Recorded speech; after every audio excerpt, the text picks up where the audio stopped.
अस्सलाम वालेकुम dear viewers, अज़ीज़ अतीबा कराम।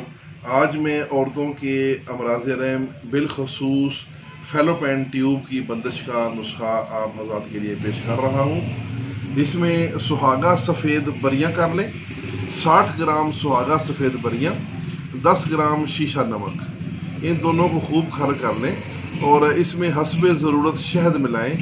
शहद इतना मिलाना है कि ये पेस्ट बन जाए।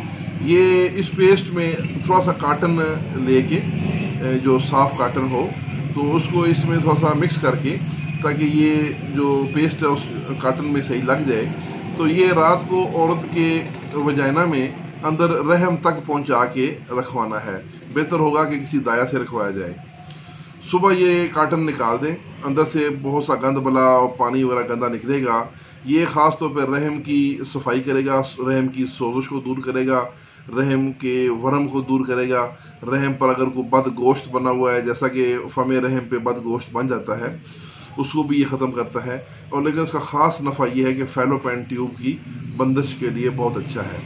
ये मुसलसल इस्तेमाल करवाते रहें और तकरीबन 20 से 25 दिन ये इस्तेमाल करवाना है। इसके साथ एक इसका हेल्पिंग नुस्खा है जिसका नाम है असाबी कशी तरियाक। असाबी कशी तरियाक का नुस्खा भी नोट कर लें।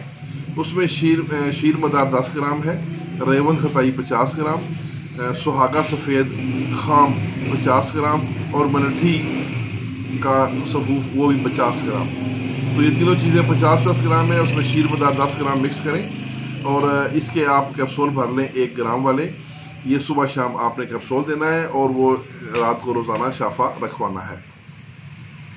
इंशाल्लाह 1 महीना, ये 20-25 दिन या ज़्यादा से ज़्यादा 1 महीने के अंदर औरत की जो दीगर रहम की जुमला अमराज हैं वो भी ठीक हो जाएंगे और फैलोपियन ट्यूब्स की अगर बंदिश है तो वो ब्लॉकेज भी खुल जाएगी। इसके साथ ही इजाज़त, वस्सलाम।